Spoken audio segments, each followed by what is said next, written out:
Allez, bonsoir à tous. Donc, on va parler injection de dépendance avec Kotlin et Coin.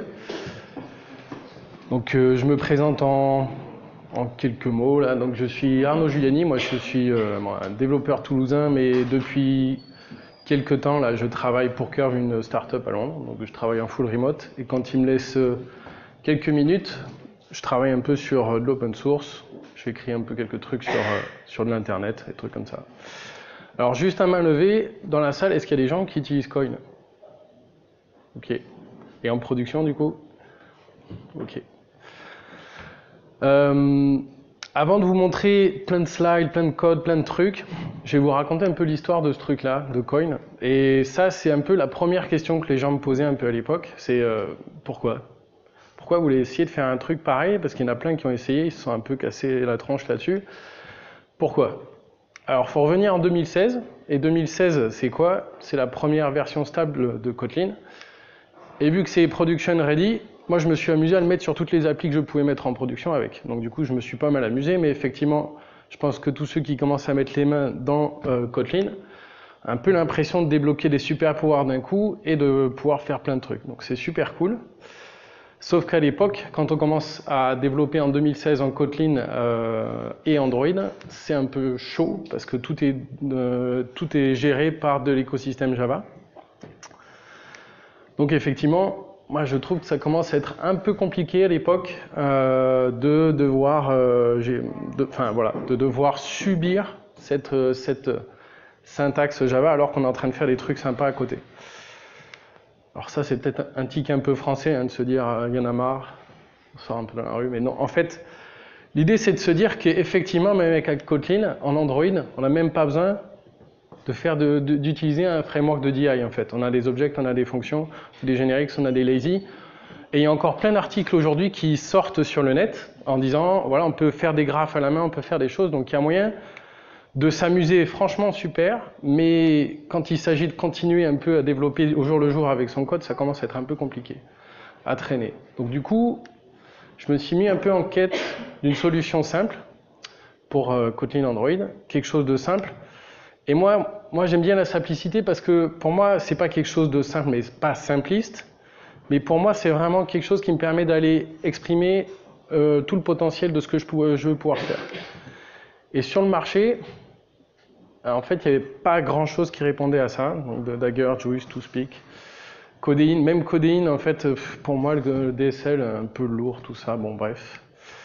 Donc, effectivement, moi, ce que j'avais envie, c'est de quelque chose qui soit orienté et focus sur mes besoins, pas trop patauger dans la théorie ou dans des trucs avec un peu over-feature. Moi, ce que je veux, c'est ça. Je veux lire et comprendre. C'est tout. J'ai pas envie de me taper des centaines de pages de doc. Je veux lire simplement un exemple et me dire ok, ben je copie-colle et c'est bon, j'ai gagné. Alors le mieux que je puisse faire pour vous montrer un peu comment ça marche, Coin, c'est de prendre un exemple d'application. C'est l'histoire d'un mec qui a besoin d'un café, donc il se fait une appli. Donc c'est la fameuse Coffee Maker App, et la Coffee Maker App, il y en a peut-être des gens qui l'ont expérimenté avec Dagger. Parce qu'en fait, c'est aussi le sujet de plein de trucs de gens qui essaient de comprendre Dagger par-dessus, etc. Donc, je vais reprendre la Coffee Maker App et puis après, je vais mettre Coin dedans pour vous montrer comment on fait l'injection de dépendance. Donc, la Coffee Maker App, c'est quoi en fait? Donc, c'est une app qui essaye de faire du café. Donc, on a besoin d'une Coffee Maker pour faire le café en fait. Ok, brew, très bien. Donc, on a une classe avec une fonction brew. On va avoir une pompe avec notre fameux thermosiphon, donc qui est une implémentation de notre pompe. Donc en fait, on a notre interface, etc. Et on veut la partie chauffe qui va nous permettre de chauffer l'eau et ensuite on va pouvoir la pomper et faire le café. Génial. Donc l'idée de l'exercice, c'est quand même de pouvoir utiliser un composant et d'injecter par interface. C'est un peu l'idée de l'injection de dépendance, c'est de pouvoir injecter des composants sans se préoccuper de l'implémentation qu'il y a derrière. Et là, hop, là, on veut compliquer un petit peu l'exercice en disant, bah, le thermosiphon, en fait, il va aller tirer de l'eau uniquement si elle est chaude.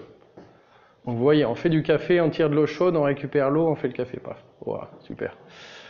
Donc, c'est pas très compliqué, mais maintenant, je vais vous montrer du code Kotlin. Alors, j'espère que l'écran, voilà, c'est pas trop mal. Donc ça, c'est du pur Kotlin, il n'y a rien d'autre encore. Vous pouvez l'écrire comme ça, là. Donc, on a besoin d'une interface, donc 3 fonctions. on, off, is hot, ok. Et ce qu'on veut, c'est une electric heater, donc un truc qui nous chauffe l'eau. Donc on va faire un truc simple, hein. On va juste avoir une variable. On va faire du ASCII, d'accord. Puis on va dire que si on peut faire du heating ou pas, et puis on peut dire si c'est chaud ou pas. C'est une des classes les plus compliquées de la presse, hein. Après, derrière, on a notre fameux thermosiphon qui est une pompe, ok. Donc ça pompe. Et donc du coup, lui, il va avoir un constructeur. Il va avoir notre fameux heater, justement, lorsqu'il va vouloir faire la fonction pump, il va vouloir aller vérifier si c'est chaud, et après on va pouvoir écrire notre truc. Et finalement, pour faire tout le process, j'ai besoin de ma coffee maker, ok. Donc la coffee maker, elle prend la pompe et la partie heater, et en constructeur, bien sûr. Et là, sur la partie brew, donc sur le process de café, donc on va pouvoir enchaîner avec nos deux composantes qui ont été injectées, et on connaît que leur interface ici. Donc ici, je finalise mon petit ASCII art de coffee. Génial. Ce qui me manque après, ici, c'est une application pour bootstrapper en fait toutes ces instances. Donc du coup, j'ai besoin d'une classe, j'ai besoin de mon instance de coffee maker pour aller lancer le process, et j'ai besoin de faire tourner ce process. Là, ça marche pas, mais du coup, je vais avoir besoin d'aller chercher mon instance de coffee maker quelque part. Et donc, du coup, c'est un peu la question du jour, comment qu'on assemble. Alors, comment qu'on assemble? Moi, j'ai besoin d'un truc qui va venir assembler tous ces composants et qui va me permettre d'aller les distribuer sur les classes dont j'ai besoin. Donc, du coup, ma Coffee App, elle va avoir besoin d'aller chercher un truc qui me gère toutes mes instances. Si je reprends mon code Kotlin, ok, ça, c'est des classes en Kotlin directement, j'ai même pas besoin de body. Elles sont à plate comme ça, j'ai juste les propriétés qui sont dans le constructeur directement. Comment je peux les déclarer? Je peux déclarer un heater comme ça, je peux déclarer une pompe comme ça, et je peux déclarer mon coffee maker comme ça. Donc là on se dit, bon, aller chercher un DI pour faire ça, c'est un petit peu overkill, mais bon, c'est un peu le but de l'exercice. Donc l'idée c'est quand même de se dire, à un moment donné, je veux aller chercher mon coffee maker par un truc, un injecteur ou quelque chose qui va venir bootstrapper. Donc venir chercher de mon environnement mon instance. Donc avec Kotlin, on va pouvoir travailler de manière un peu plus élégante avec des inférences de type. J'y reviendrai un peu plus tard. Et ce qu'on veut, c'est que quand je dis injecteur, donne-moi Coffee Maker, il se débrouille avec mes instances et que lui, il aille chercher toutes les instances de pompe, d'électric heater, de Coffee Maker, et moi, j'ai plus qu'à faire mon truc. L'intuition en fait de départ de Coin, c'est de se dire qu'avec des composants assez simples, finalement, on peut essayer de se dire qu'on va wrapper ça dans des fonctions. C'est-à-dire des fonctions, une fonction, c'est une manière de dire, j'écris, c'est un builder, c'est-à-dire c'est quelque chose, c'est une fonction qui va me permettre de créer un objet, et que quand je veux créer deux objets, donc j'ai deux fonctions qui expriment la manière de créer donc ces deux objets, donc mon thermosiphon et mon électric heater, quelque part, je me dis, je ne dois pas avoir grand-chose pour aller faire le pont entre les deux et se dire, ah voilà, quand j'écris cette fonction, que je la récupère et que je veux faire le lien, il y a un truc. Et si on mettait un get comme ça, là, on peut essayer. Alors du coup, c'est tout l'objet de Coin, c'est de se dire qu'on va essayer de... On a un DSL intuitif pour déclarer tout ça, on a un conteneur, alors là, pensez plutôt à un petit truc qui va essayer de gérer vos définitions et qui va vous permettre de faire tourner votre graphe de dépendance. Et on veut une API assez simple derrière pour pouvoir juste jouer avec le minimum, dans tout ça. Si vous voulez faire de l'injection de dépendance avec Kotlin, en pure Kotlin, c'est complètement standalone Coin en fait. On n'a pas besoin d'un runtime spécifique. Vous pouvez juste faire du DI à Coin en Kotlin direct avec juste cette dépendance. Donc Coin Core ici, dans votre truc, dans votre dépendance Gradle, et donc du coup on va commencer à utiliser notre DSL, parce que du coup avant de jouer avec mes instances, il faut que je les déclare. Donc je les déclare dans un module, ok. Donc c'est le premier mot-clé du DSL, module. Et du coup derrière, dans ce module, donc dans mon espace où je vais avoir des définitions, je vais dire j'ai soit des singletons, des trucs à instance unique, soit factory, des trucs à instance multiples, qui vont recréer des instances à chaque fois que je vais leur demander. Globalement, c'est ce qu'on va utiliser à 80%, et derrière j'ai une lambda, donc une fonction, donc quelque chose, donc derrière ça va être mon expression pour créer mon objet. Ok, donc comment ça se passe? Donc dans mon exemple là, on va essayer de prendre par exemple, on va faire un module, Donc là, en fait, le DSL Kotlin, justement, c'est un DSL Kotlin, donc c'est-à-dire que ça compile avec mon code en temps réel. S'il se passe un truc dans mes classes, le DSL va le refléter. Si je refactor directement un constructeur ou quelque chose, le DSL va être impacté directement et va être toute modification va être intégrée. Si du coup je fais un module, donc je décris une variable qui est un module ici, ok. Je dis, il me faut que je déclare mon electric-heater. Qu'est-ce que je fais? Je fais single, j'ouvre une lambda, ok, et je dis electric-heater. Bon, et là, j'utilise le constructeur directement. Contrairement à Java, il n'y a pas de mot-clé new. Là, on utilise directement la classe, on met le constructeur. Coin ne va pas essayer de réinventer la roue, de faire l'introspection, de faire des trucs. Là, Coin est là pour essayer d'établir un lien fonctionnel, d'essayer de vous aider à écrire des fonctions pour décrire vos objets. Mais par contre, c'est un coût, ça veut dire qu'on ne va pas deviner exactement ce que vous voulez faire, vous allez être obligé d'être explicite si vous avez un type requis pour être retrouvé dans le système. C'est-à-dire qu'ici, je ne veux pas pouvoir requêter mon système avec electric heater, je vais pouvoir dire, donne-moi mon instance de heater en fait. Du coup, derrière, pour toutes mes autres instances qui ont besoin d'être explicites en termes d'interface, je vais devoir faire la même chose. Donc ici, je fais un singleton de pump et je dis, bah voilà, c'est mon thermosiphon. Sauf que Kotlin, il va dire, ici j'ai un problème, il me manque quelque chose dans le constructeur. Donc du coup, dernier mot-clé que vous allez apprendre de Coin, get. Vous avez 4 mots-clés. Module, single, factory, get. Et vu que Kotlin sait faire de l'inférence de type, c'est-à-dire qu'il devine le type que vous voulez résoudre dans l'expression en question, vous avez juste à faire ça. Donc là, du coup, j'ai un composant, donc thermosiphon, qui va faire la résolution, quand on va aller le créer, il va faire la résolution sur son copain, l'electric heater. Et je termine, là j'ai un singleton de coffee maker, il me faut 2 choses en constructeur, je dis, bah débrouille-toi, vas-y. Donc ça c'est très bien, et l'intérêt de Coin, c'est que c'est complètement runtime. Donc c'est-à-dire que j'ai aucun scrupule à splitter les choses sur des modules et des graphes complètement déconnectés. Par contre, on a des outils pour vérifier ce que vous faites. C'est-à-dire que vous n'êtes pas comme ça dans la nature, on se lance, c'est parti, on va voir si ça crache en prod. On va vous permettre de vérifier les graphes et donc d'assembler des graphes, des stratégies. Quand vous allez avoir plusieurs modules, vous avez plusieurs choses, vous allez vérifier que ça match et que vous n'allez pas avoir de surprise en runtime. Parce que contrairement à Dagger, on ne va pas précompiler les choses. Là, on ne précompile rien. Vous avez juste un DSL qui décrit comment ça se passe et après, c'est parti, on fait tourner tout ça. On a un concept un peu particulier qui s'appelle le Coin Component, qui en fait est une classe qui permet d'accéder au container.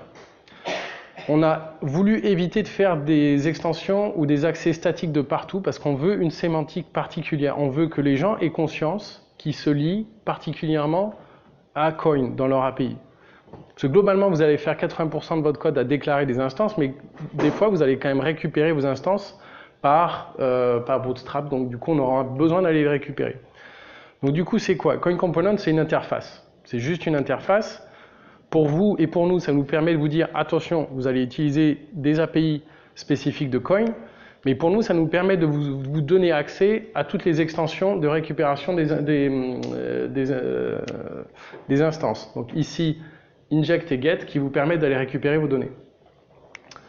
Et pour nous, c'est un des mécanismes qui nous permet de bootstrapper dans n'importe quel runtime et d'aller chercher par exemple Android, d'aller chercher Ktor et d'aller chercher n'importe quel runtime pour dire, ben voilà, dans cet environnement, on apporte les extensions de type Coin Component. Donc du coup, ce qui me manque là dans le puzzle, c'est de dire que mon Coffee App, eh ben, il aille chercher mon instance de Coffee Maker avec mes 3 objets que j'ai déclarés tout à l'heure. Ce que je fais, c'est que j'ai juste à taguer ça Coin Component, donc 2 points Coin Component, ça dit on étend l'interface, et j'ai accès à un by inject qui est en fait un delegate, donc un truc qui va se résoudre de manière lazy, c'est-à-dire que c'est pas résolu de suite, mais dès que je vais avoir besoin de Coffee Maker, il va aller me chercher l'instance. Et du coup, là j'ai complété le tableau. Avant de démarrer, j'ai besoin quand même de justement démarrer Coin pour dire démarre mes définitions, fais quelque chose. Donc du coup, j'ai besoin d'un point d'entrée, donc j'ai une fonction main ici. Et ce que je veux faire, c'est de dire, ben voilà, je démarre Coin. Donc start Coin, c'est un DSL pour déclarer ce que je veux globalement, ce que je veux déclarer comme type d'élément dans mon applicatif Coin. Donc ici, je veux juste dire, bah, j'ai des modules, donc on va dire coin, démarre-moi mon ou mes modules, globalement. Et une fois que j'ai ça, je lance mon instance de Coffee App et j'ai accès du coup à toutes mes instances et je peux imprimer mon super ASCII. Et j'ai toujours pas mon café. Donc, si on veut respecter l'exercice, si vous allez regarder les dépôts Dagger, etc., normalement pour respecter l'exercice, ce lien-là, il est lazy en fait. Et ce lien lazy, du coup, si on le respecte, eh ben, en Kotlin, on a déjà la notion de lazy, et donc du coup, on va pouvoir aller l'utiliser directement. C'est-à-dire que ce qu'on fait beaucoup dans Coin, c'est qu'on utilise Kotlin, on réinvente peu de choses en fait. Donc je vais dire, ben, ça, tu vas me le donner vraiment quand tu vas résoudre cette expression-là, quand tu vas en avoir besoin.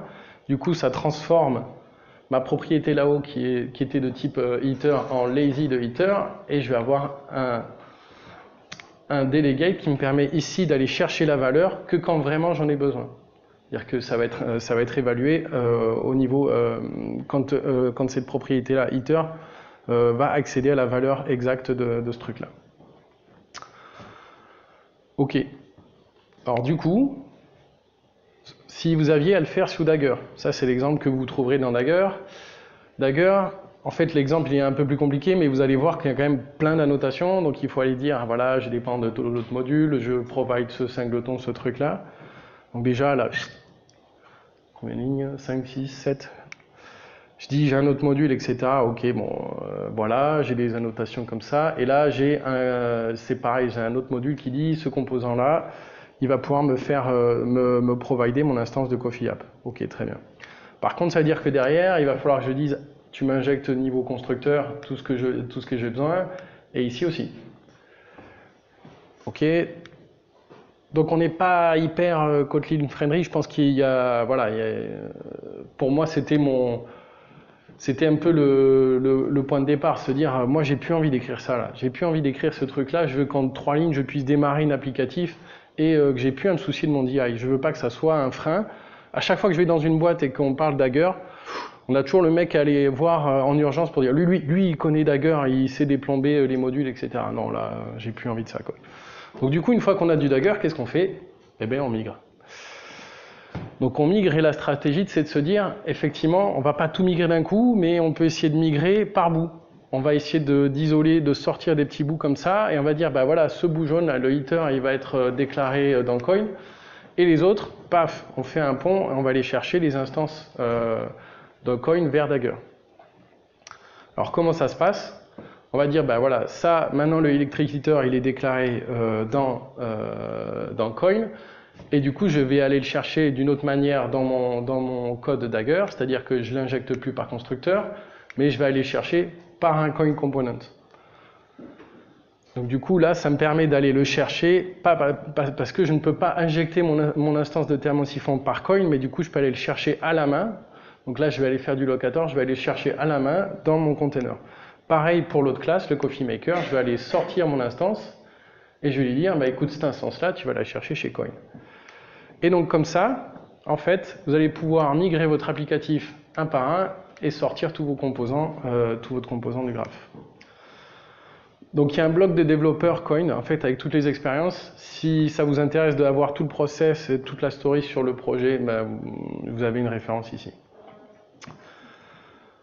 Côté développement Android, parce que globalement, les utilisateurs de Coin, c'est 95% de développeurs Android. Le gros problème, bah, c'est qu'on ne peut pas créer nos composants à la main, on est quand même obligé de se farcir à un cycle de vie. C'est pas nous qui allons créer les activités directement. Les fragments, ça commence à être un peu plus flexible, mais tout ce qui est service et d'autres choses, on est un petit peu bah, voilà, lié à notre environnement. Donc du coup, ce que propose Coin directement, c'est de dire, bah, les gars, on vous fournit des extensions directement, et ça pour vos activités, vos fragments, vos services, et ça vous permet d'avoir tout ça tagué comme des Coin components directement, comme dirait l'autre, out of the box. Donc du coup, ce que j'ai à faire dans mon appli Android, c'est juste de rajouter cette dépendance Gradle, version je vous donnerai à la fin. Donc dans mon appli Android, ce qu'il me faut, c'est que je démarre Coin, ok, avec mon module, etc. Si je fais de l'Android, c'est bien d'avoir l'Android Logger et surtout si je veux réinjecter le contexte Android dans mes composants, d'utiliser la fonction ici Android Context pour dire Je vais pouvoir utiliser la définition du contexte Android un peu plus tard. Et du coup, là, j'ai une activité, je veux récupérer ma coffee maker. Très bien, qu'est-ce que je fais? Je fais juste ça. By inject. Je ne réfléchis pas, je sais que c'est déclaré, paf, ça marche. OK. Vous voulez récupérer le contexte Android dans une instance. Alors, j'essaye d'éviter ce genre de choses parce que du coup, ça veut dire que notre code, il se lie fortement au conteneur. Bon, il y a des fois, on peut pas, mais bon, on va dire que du coup, on a un composant qui doit aller chercher le contexte Android. Ce qu'on va faire ici, c'est qu'on va utiliser une fonction dédiée qui s'appelle Android Context et qui va aller récupérer la définition pour l'Android Context. On a besoin de composants transients, c'est-à-dire des choses qui bougent et qui vont venir être, bouger avec le cycle de vie de nos activités, de nos fragments et qui ont besoin d'être détruits. Donc on ne peut pas faire de singleton sur, par exemple, des présenteurs, pour ceux qui font du MVP, des choses comme ça. Donc du coup, ce qu'on va faire, pour résoudre simplement l'histoire, c'est que si on a un présenteur, donc une classe comme ça, qui a besoin de la classe CoffeeMaker, ici, ce qu'on va faire, c'est qu'on va aller directement la déclarer en factory. Okay. Et du coup, ma factory, quand je vais avoir mon activité, je vais pouvoir récupérer mon présenteur comme ça, by inject, donc directement. Et à chaque fois que mon activité va être créée, donc elle va redemander une création du coup de mon instance de présenteur, et donc du coup le présenteur il va suivre derrière. Le gros point fort de Coin, ça a été de rapidement proposer des solutions clés en main pour tout ce qui est architecture components, donc la partie view model, et donc du coup de venir permettre d'utiliser les view models directement sans avoir à se farcir les factories à la main et tous les trucs. Donc du coup, pour utiliser la partie View Model, il suffit d'utiliser Coin Android View Model ici. Et en fait, on débloque toute la partie extension directement pour la partie Android View Model. Et donc, globalement, là, si j'ai une classe, donc ça, c'est quelque chose que vous pouvez écrire en Kotlin, c'est-à-dire une classe qui est en View Model, qui a besoin dans le constructeur de quelque chose. Donc là, je peux utiliser directement le constructeur pour faire mon injection. Et du coup, qu'est-ce que j'ai à écrire globalement côté Coin? Je vais juste dire view model de mon truc. Et je veux résoudre ma dépendance, donc ça marche comme ça. Donc j'ai rien d'autre à faire. Et donc ça, c'est assez magique parce que les view models, c'est vraiment quelque chose de vraiment super sympa pour développer en Android. Et donc là, on a clé en main la partie injection de constructeur et directement, il nous permet d'aller gérer et d'aller récupérer toutes les autres instances qu'on a créées autour. Donc c'est plutôt cool. Du coup, quand on veut aller récupérer ça dans une activité, on ne va pas écrire by inject comme on a fait pour les autres choses, mais on va écrire by view model. Parce qu'en fait, le view model, c'est une factory un peu spéciale. C'est une factory qui doit communiquer un peu avec la tambouille interne Android pour justement suivre tout ce qui est life cycle. Donc du coup, on a un mot-clé spécial d'injection qui va être by view model. Et si vous vous trompez, de toute façon, vous allez voir que votre instance, elle ne suit pas. Donc, si vous devez utiliser ByViewModel pour gérer la partie ByViewModel, ça marche aussi avec les fragments. Et truc hyper intéressant, c'est qu'avec les fragments, on peut faire du shared viewModel. C'est-à-dire que votre fragment, il va aller venir partager l'instance de viewModel de votre activité. Et donc là, ça devient vraiment très intéressant de travailler sur une activité et multiples fragments parce que du coup, on va avoir vraiment de la communication entre fragments avec l'activité qui va être hyper facilitée. Et du coup, là, on ne s'occupe même plus de gérer les instances ou quoi que ce soit. On dit tout le monde, voilà, shared view model, récupérer l'instance. Et on partage tout ça entre l'activité et les fragments. Donc c'est quand même assez puissant. Et ça, c'est juste avec un mot-clé. Donc c'est vraiment sympa à utiliser au quotidien. Donc c'est cool de faire du DI, mais c'est bien de tester que ça marche. Et pour ça, du coup, on a un package spécial qui s'appelle CoinTest, qui va permettre de donner quelques outils. Donc le premier, c'est au moins de checker vos modules. Donc ça veut dire que globalement, qu'est-ce qui se passe? J'ouvre un JUnit, je fais un JUnit. Je démarre Coin avec mon truc, et qu'est-ce que je fais derrière? Je vais dire .check modules, donc ça veut dire qu'il va aller vérifier le graphe directement. Et donc ça, c'est un JUnit. Vous le mettez sur votre intégration continue. Globalement, vous êtes sûr que s'il y a quelqu'un qui pète le graphe, vous le saurez très vite. Donc ça, c'est des outils, on est en train de continuer d'améliorer tout ça, mais c'est vraiment des outils simples et abordables. C'est-à-dire que c'est le réflexe qu'il faut avoir, c'est dire, je fais des graphes, donc du coup, je vais les vérifier, comme ça, je sais que je ne suis pas embêté. On a des extensions côté JUnit Mockito, c'est-à-dire que globalement, dans mes tests unitaires, je vais avoir plein de composantes, plein de choses. Maintenant, j'aimerais bien commencer à les utiliser, style, je ne sais pas s'il y a des gens dans la salle qui ont fait du Spring ou des choses comme ça, mais voilà, à un moment donné, on va retravailler avec son conteneur parce qu'on a fait plein de définitions, donc c'est quand même plutôt sympa d'aller chercher ce sur quoi on a travaillé. On n'est pas tout le temps en phase de développement de tests unitaires purs. Donc du coup, là, ce qu'on fait, c'est que dans un test unitaire, on va démarrer Coin. Et plutôt que de taguer ma classe CoinComponent, je vais la taguer CoinTest. Et CoinTest, c'est une extension de CoinComponent qui va me permettre d'aller ajouter des choses. Donc du coup, ça me permet de récupérer mes propriétés. Donc là, j'ai récupéré ça de mon conteneur. Donc j'ai mes 2 instances de tout à l'heure. Donc ça, c'est cool.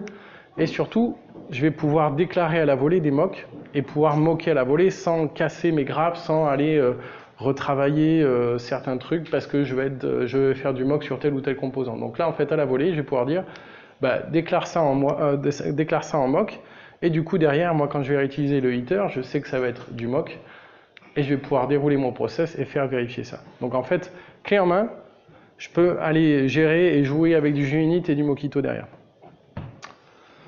Donc ça, en fait, là, globalement, on a fait un peu une passe sur... globalement, les principales fonctionnalités qu'on peut utiliser de base dans Coin. Donc entre Android, Core et donc du coup la partie test. Au mois de mai-juin, je ne sais plus exactement, entre mai et juin, en fait, est sortie la version 2.0. Et cette version 2.0, elle vient donc forcément juste après cette version 1 et quelques. Mais l'idée, ça a été de se dire... De base, on veut maintenir un DSL, une des clés du succès du framework, c'est de dire il y a un DSL qui tient sur 4 mots. 4 mots-clés, module, single, factory, get, et les gens ils comprennent très vite en 2 snippets comment ça marche, comment on démarre, comment en 3 secondes on peut intégrer quelques composants facilement dans une application. Et ce, en favorisant l'injection par constructeur. Derrière aussi, l'idée c'est de se dire on garde une API pragmatique, c'est-à-dire que globalement, on garde toute la partie CoinComponent, get, inject, c'est globalement, principalement ce qu'on va utiliser. Alors pourquoi une 2.0 ? Parce qu'en fait le projet au début il a été pensé pour tester le DSL, pour tester tous ces concepts-là et globalement grossir avec la communauté, mais sauf qu'au bout d'un moment on se retrouve avec un benchmark de la communauté qui nous dit les gars c'est un peu lent. Du coup, toute la partie interne, elle a été retravaillée dans la 2e version et on se retrouve à éclater un peu plus les perfs parce qu'on utilise beaucoup moins de sucre syntaxique Kotlin, du framework. Là, on va optimiser énormément les données, les graphes, etc. Toute la partie structure de données. Et du coup, ça va être intéressant. Là, on commence à un peu attaquer le monde des grands en termes de performance.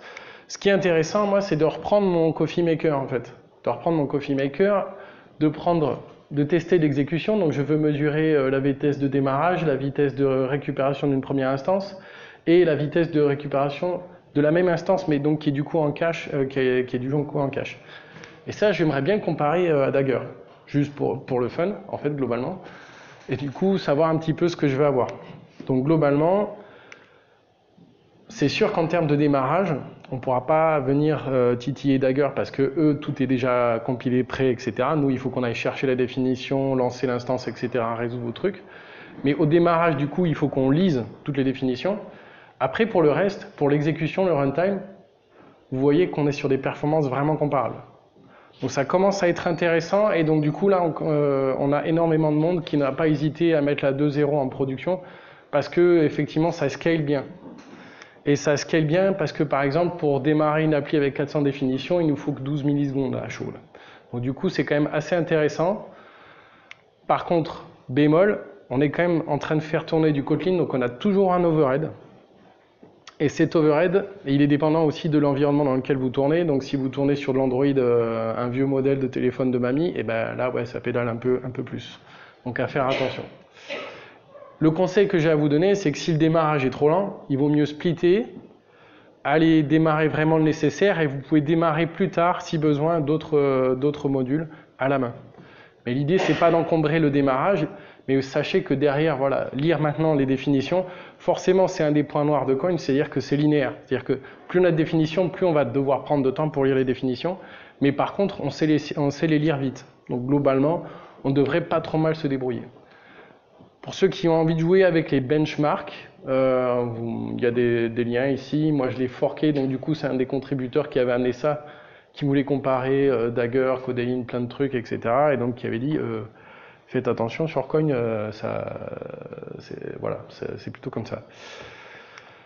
Pour tout ce qui est Coin 2.0, il y a un changelog ici qui est sorti, et donc je vous laisserai le lire là. Donc vous êtes bit.ly ready for Coin, et vous aurez ce qu'il faut. Moi, ce qui m'intéresse, c'est qu'il y a plein de sujets que j'aimerais partager avec vous par rapport à Coin, et il y a plein de choses. Bon, je pourrais y passer du temps, mais du coup, je vais en sélectionner 2-3, et je vous embêterai pas plus là-dessus après, mais on va aller parler voilà, de 2-3 sujets. Alors, je vais commencer par un sujet qui fâche, et si vous le lancez sur Internet, ça fait ça. Donc du coup, Coin, Dependency Injection ou Service Locator, voire même vous avez des gens qui viennent de suite se jeter sur vous, sur Twitter, des choses comme ça. Alors, moi, je vais plutôt pondérer le truc en disant on utilise les deux. Les deux, pourquoi? Parce que globalement, quand vous écrivez ça, vous déclarez vos composants, vous faites de l'injection par constructeur par le DSL, vos classes ne sont pas dépendantes de l'API Coin, c'est le conteneur qui vient les construire pour vous, et derrière, nous, on va pouvoir même bénéficier de configurations dues au fait qu'on déclare dans des fonctions, qu'on fasse du fonctionnel. Donc on va pouvoir utiliser des paramètres, on va utiliser des choses. Mais du coup, ici, vous ne dépendez pas de Coin. Du coup, injection de dépendance. C'est Coin qui vient vous appeler ici directement. Par contre ici, là, moi, quand je vais aller chercher mon instance, ben, la classe hôte, elle n'est pas créée par Coin, et effectivement, je vais aller chercher de manière active cette dépendance-là. Effectivement, là, je serai sur le service locator. Ce que je vous disais, c'est que globalement, moi, dans ce que j'observe, globalement, on va avoir tendance à écrire beaucoup de choses dans la partie DSL, et on a un 80-20 un peu qui s'éparpille comme ça, c'est-à-dire que 20% c'est globalement la partie service locator. Je vous encourage à limiter votre usage des extensions côté service locator, et globalement à préférer déclarer au maximum tout ce que vous avez dans la partie DSL. Après, vous faites ce que vous voulez, je ne suis pas là pour imposer les choses, pour pousser des choses sur Internet et dire ça s'appelle comme ça, c'est comme ça, etc. Voilà. Je pense qu'avec le langage, on a des choses qui évoluent, donc des façons et des pratiques qui évoluent. Et je pense que finalement, j'aime bien dans l'article fondateur de Martin Fowler, là, qui a justement mis à jour la partie, qui a montré la partie injection de dépendance, qui a nommé l'injection de dépendance, je crois, pour une des premières fois. Lui, il dit, bon, ce qui compte, c'est pas finalement service locator des injections de dépendance, ce qui compte, c'est justement de séparer la partie configuration de la partie service elle-même.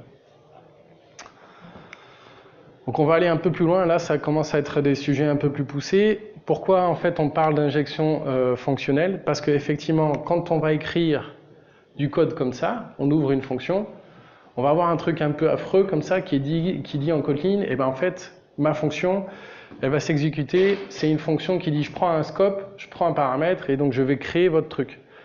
Donc en fait, on va prendre un contexte, on prend des paramètres, et en fonction de ça, on va venir créer l'instance. Et globalement, depuis notre fonction, on va pouvoir accéder à plein de choses, plein de fonctionnalités, etc. parce que tout est scope.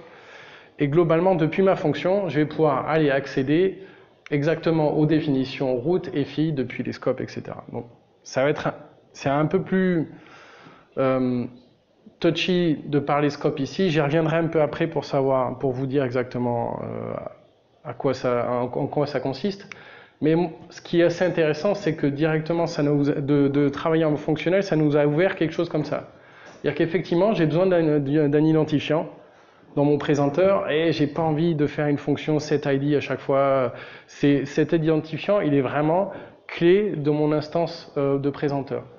Donc, ce que je peux faire avec Coin, c'est directement dire dans ma définition, bah, écoute, en attribut, là, enfin en paramètre, je vais attendre un ID et tu vas pouvoir l'utiliser directement dans ta définition ici. Donc ça, c'est cool. Et ça veut dire que quand je vais faire du by-inject ou du by-view-model, je vais pouvoir ouvrir derrière les deux parenthèses, ouvrir une lambda et dire, je vais te donner quelque chose que tu vas passer à l'instance. Et donc du coup, cette instance, je vais dire parameters of ce que j'ai envie de mettre dedans, dans l'ordre. Et du coup, il va venir passer du coup ma chaîne de caractères 42 directement dans ma définition. Donc ça, c'est hyper puissant, ça vous permet d'aller économiser du temps sur des choses, et c'est une facilité d'expression qu'on a grâce à la partie Kotlin fonctionnelle en fait. Ce que reprochent aussi un peu les gens, c'est entre guillemets ce DSL qui peut s'alourdir avec des get, c'est-à-dire qu'effectivement, suivant le code, il y en a qui se retrouvent peut-être des fois avec 5 ou 6 composants dans leur constructeur, ça devient vraiment très moche. Mais alors du coup, si on veut s'abstraire de ça, on va faire une croix sur la partie fonctionnelle. On a un package qui s'appelle CoinCoreExt qui nous permet de mettre quelques fonctionnalités externes, donc à la partie coin. Et donc du coup, là en fait, on va expérimenter la partie tout ce qui est réflexion. En fait, plutôt que d'avoir quelque chose d'assez explicite comme ça, ce qu'on voudra faire, c'est plutôt quelque chose comme ça. C'est-à-dire qu'effectivement, on ne veut plus faire de lambda, on veut juste donner les types sur lesquels on veut travailler.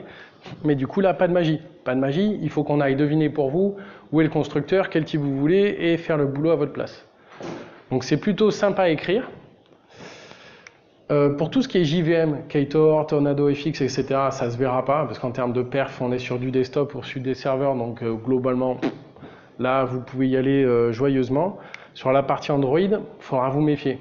Sur la partie Android, on a 2 packages supplémentaires qui nous permettent d'aller venir écrire nos view modèles comme ça. Donc effectivement, c'est quand même plus sympa à écrire, on se prend plus chou, on met plus des get, là on se soucie même plus de rien. Attention quand même à bien vérifier ce que vous faites en termes de dépendance. Mais par contre, là côté Android, il va falloir que vous exposiez vos constructeurs directement dans la partie ProGuard, parce que là, on ne pourra plus faire de réflexion pour vous. Là. Et ce que je disais, ce qu'on observe en termes de performance, c'est que la partie fonctionnelle, le DSL, il est 4 à 10 fois plus rapide que si on fait de la réflexion pure. Donc c'est intéressant, mais ça a un coût. À vous de choisir en fait. Je voulais parler un peu de la partie scope. C'est quoi qu'un scope alors? C'est quoi qu'un scope? Un scope, c'est un espace dans lequel on va vouloir résoudre un ensemble de définitions pour une durée définie. Un peu comme un panier. Et puis à la fin, en fait, on veut jeter ces dépendances et on veut surtout plus utiliser ces instances-là. Ce qui est intéressant, c'est de remettre un peu physiquement les choses. Moi, j'aime bien visualiser. Donc, par exemple, pendant la durée de vie de notre conteneur, les singletons, ils sont là pour un petit moment. Tout ce qui est factory, c'est un peu one-shot. Et donc, du coup, on voudrait un truc un peu entre les deux. Un truc qui persiste, mais pas trop. Bon. Si on a un peu des use cases un peu plus intéressants, là, je mets des mots qui peut-être vous diront quelque chose. Par exemple, quand on a des sessions utilisateurs, c'est intéressant de les mettre en scope. Parce que du coup, on va pouvoir dire, tout ça, là, ça dure sur un certain moment. Et puis, au bout d'un moment, paf, je nettoie, je dégage. Bon, ce que j'aime bien dire, moi, c'est qu'on va essayer plutôt de réfléchir en mode box, ok? On va réfléchir avec des boîtes, et puis en fait, on va mettre dans les boîtes les composants qu'on veut, puis à la fin, on va dégager notre boîte. Donc notre scope, c'est une espèce de boîte qui va contenir nos instances pour un moment. Donc du coup, je reprends mon module. Je reprends un module. Donc là, j'ai forcément un mot-clé un peu spécial pour décrire mon scope. Donc je dis, j'ai un scope. Plutôt que de mettre une chaîne de caractères directement pour nommer mon scope, là on a un name qui nous permet d'avoir un qualifier logique et donc de définir un nom soit par une classe, soit par une chaîne de caractères, soit par des unions, soit par plein de choses. Donc du coup là je vais juste le nommer par une chaîne de caractères en disant voilà c'est le scope de type session et j'ai un objet session data dedans. Alors comment ça marche? Je vais dire à coin crée-moi une instance du scope session. Donc j'obtiens l'objet exception 1. Et bien dans ma boîte, je vais aller piocher ce que je veux. Du coup, depuis cet objet-là, depuis ce scope-là, je vais pouvoir aller me servir. Et quand j'en ai plus besoin, je le dégage. Du coup, en Android, on a un peu plus on a des choses un peu pénibles parce qu'on a les activités qui arrivent, qui partent, on perd des choses, etc. Donc on essaye de maintenir des fois, par exemple, quand on a des workflows, qu'on essaye de maintenir des données sur plusieurs écrans, on peut avoir besoin de ce genre de choses. Là, ce qu'on peut avoir, c'est directement des extensions, des extensions pour ça. Donc, par exemple, là, je vais faire un scope, mais qui est nommé directement pour la classe, donc myActivity. Et je vais lui dire, écoute, dedans, j'ai un composant qui s'appelle myPresenter. Et ce que je vais faire, c'est que mon présenteur dans myActivity, je vais aller le résoudre par le currentScope. CurrentScope, c'est une extension spéciale qu'on vous donne directement par ce projet-là, et qui permet d'aller directement automatiquement créer l'instance pour vous, se débrouiller, ça va suivre le cycle de vie et après à la fin on dégage le scope pour vous.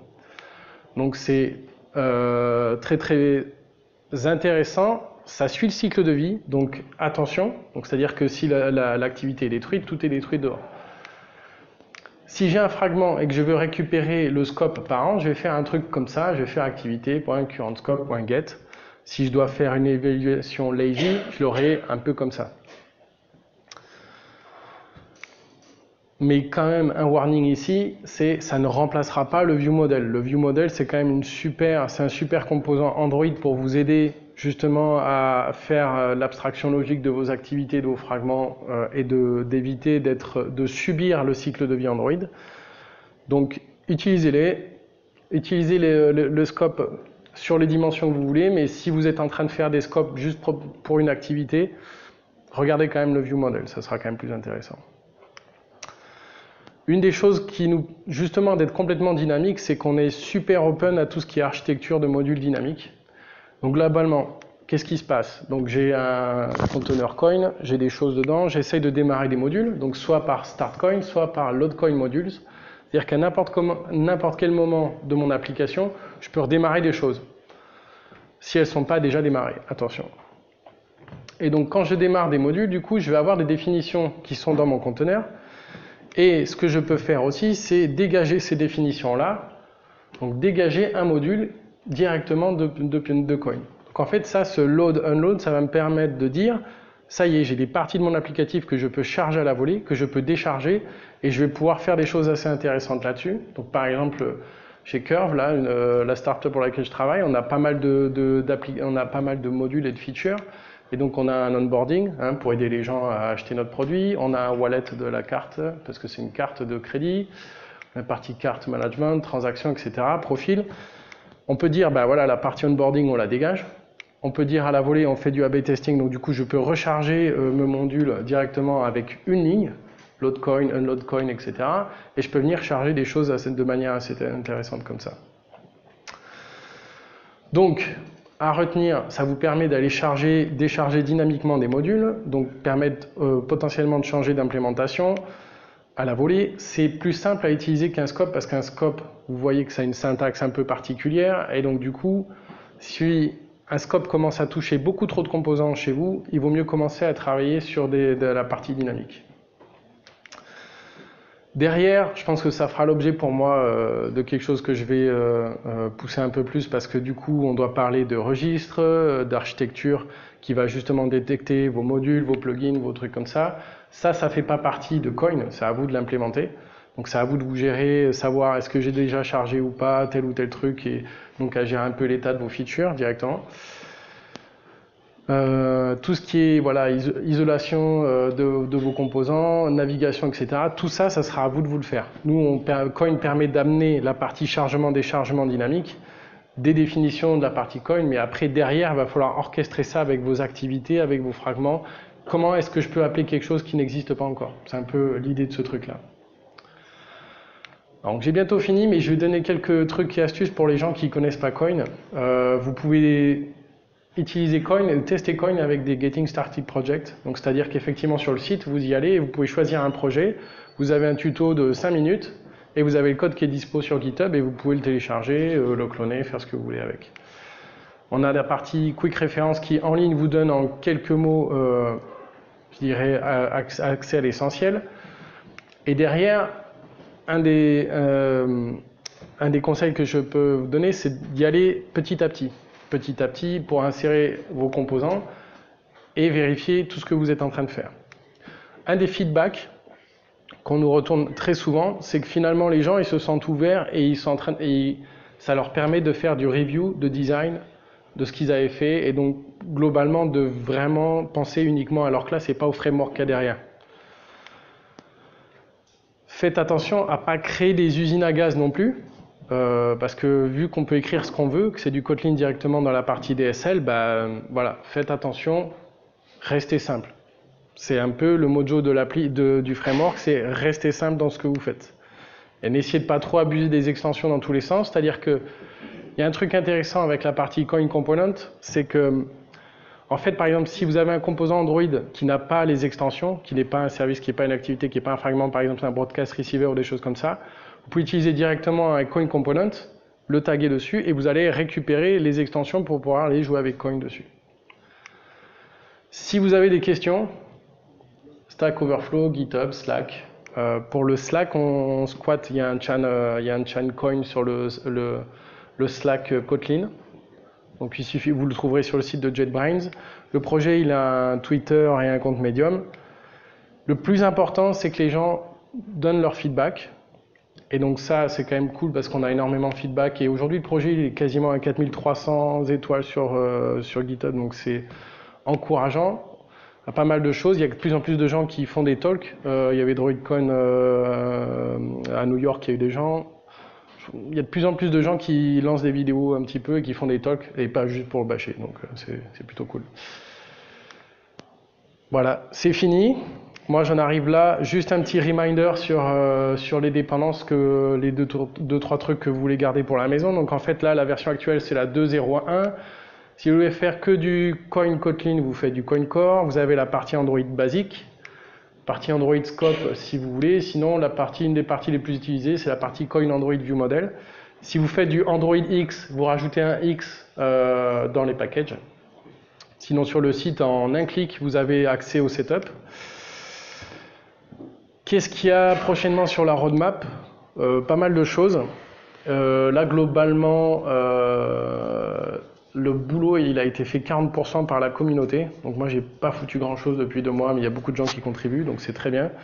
Et là, pour la partie multiplateforme, on travaille avec TouchLab de New York, qui en fait essaye de faire de l'expertise multiplateforme et qui vient nous aider et nous dire, attention, le modèle multiplateforme de Kotlin, il est un peu merdique pour la partie thread. Donc du coup, nous, on a des problèmes sur les accès, les collections et comme ça. Dernier point, si vous kiffez Coin, n'hésitez pas à balancer sur les réseaux sociaux, les trucs comme ça. Voilà. Et voilà, ce sera tout pour moi.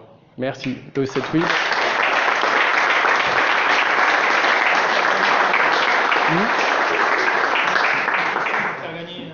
Alors une question, c'est quoi le nom de l'appli d'exemple que j'ai pris au début? Ouais. L'autre, parce qu'il a déjà quelque chose. Je sais pas.